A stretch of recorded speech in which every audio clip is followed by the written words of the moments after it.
Or two compliments of the libraries throughout the great state. It's good to see everybody, and I know a lot of people are ready to get out of here. This is just going to be a brief organizational meeting, and I'd like to, as we get started, just kind of welcome our staff. So many of them I know are familiar to you. Jeff Lanier, way over there to my far left, which is not necessarily true, with Legislative Counsel, and of course beside me, Craig Forster, I always say Foster, committee aide, who we all depend on and does a great job doing some of the legwork. And then, of course, here we go, Usama Lakhani is the intern, and welcome, Mr. Lakhani. Good to have you here. And we'd also like to welcome the new members. We hope they're here before we call them out by name, but nevertheless, Tom Taylor, Eddie Lumsden, and Ronnie Mabry, welcome to the committee. Mabra, welcome to the committee. We're glad to have you. And I'd also like to make thank you an awful lot. We've taken the subcommittees this year, and it's in your folder, and we've created an additional subcommittee. We're doing that really kind of anticipating on workload and some of the workload that we've had in the past. And I would like to congratulate Buzz Brockway, who serves as vice chair of this committee. He will now also chair the subcommittee on state government administration. And congratulations on that fine appointment. Yeah, great first move. So welcome to all the new members, and please, if you would, take a look at your sheets on your subcommittees. I'm going to ask, normally we're going to try to meet on Wednesdays at 2 p.m. in room 406, and so I'm going to ask the subcommittees to try to use Monday and Tuesday, if at all, to take a look at their legislation there, so we can be prepared in the full committee on that. I'd also like to remind members, it's going to be covered in the rules, which I'm about to segue into, but that Buzz Brockway and Darlene Taylor as vice chair and secretary, as well as myself, will be ex officio members of all subcommittees. And then, of course, I'd like for you to take a look. It's in your folder. I'd like for you to take a look at the rules. They're pretty much as they've been in the past. I would like for you to probably just take a little close attention to rule number 3. And here's the situation as I view it. A lot of people have asked me a lot of questions on a lot of various issues and where am I at and things of this nature.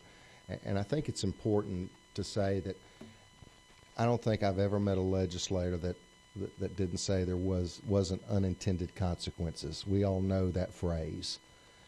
I think sometimes when you have great intent, what you do is, unfortunately, none of us in this room can ever anticipate every scenario. And as soon as you see a scenario, then what you try to do is you say, wow, we need to fix because that happened. If not, we would be irresponsible.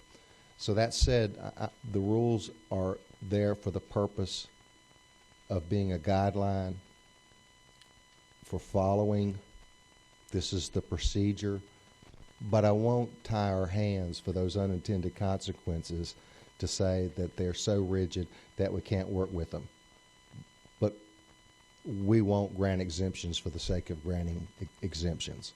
We're not going to do here. We're going to be 95% of the time, it's going to have to be real compelling. I'm not going to tie to say it's this way or that way because of the things that we've all experienced, like unintended consequences. So I want to try to be rigid and make sure that everybody knows the game that they're playing by, because then you can play if you know the rules.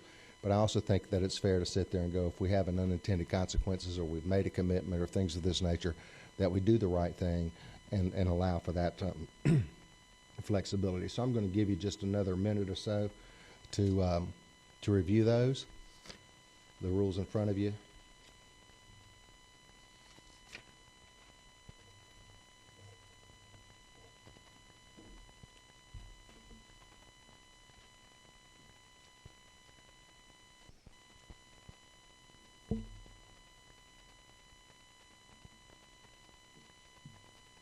And I'll ask for a motion.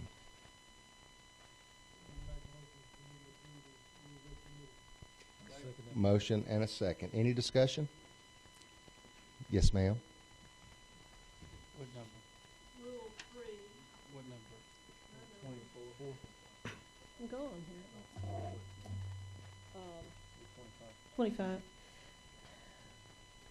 Rule number 3 is about our experience with new incorporations. And this is a new rule this year? Or It's somewhat altered. It's the same rule with a little more clarification. okay. Where I put- The alterations is the language relating to boundary overlap? Yes, ma'am. Okay. Are there any other alterations? No, it's specific to the other. Okay.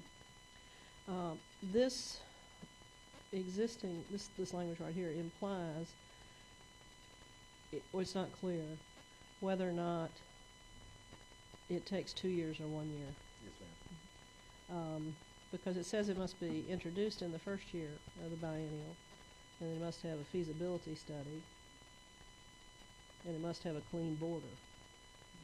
But does it say 2 years? Yes, ma'am, and I think that that's part of what we just talked about, not being so inflexible that we can't be reasonable. And Okay. that we left up to the discretion of the chair. It is my intent Mm-hmm.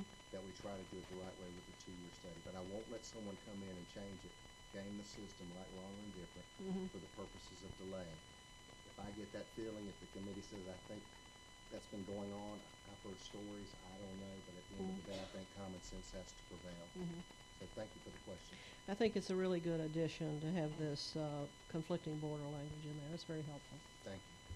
Chairman, does that mean that, like a bill was introduced last year, it wasn't considered last year because it wasn't the first year, the 2-year thing, and if we introduce this year, it has to possibly go through 2 years, or?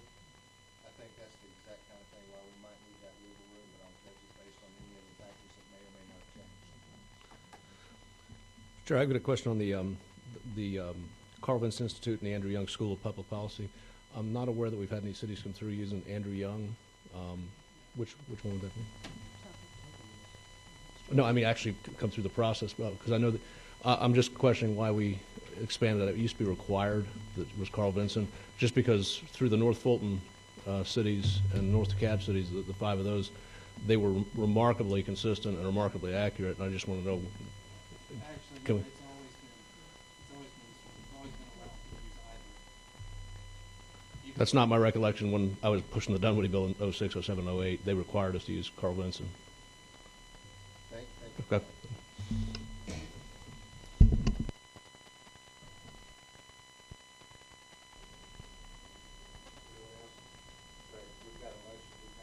Second, all of those in favor signify by saying aye.